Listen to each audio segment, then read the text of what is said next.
Hele bir aramın sınırını sürdürür. Ağabeyler, bugünler de dayanalım.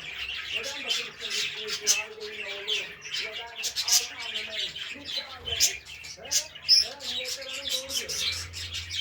Niyetler Hanım, Niyetler Hanım doğru diyor.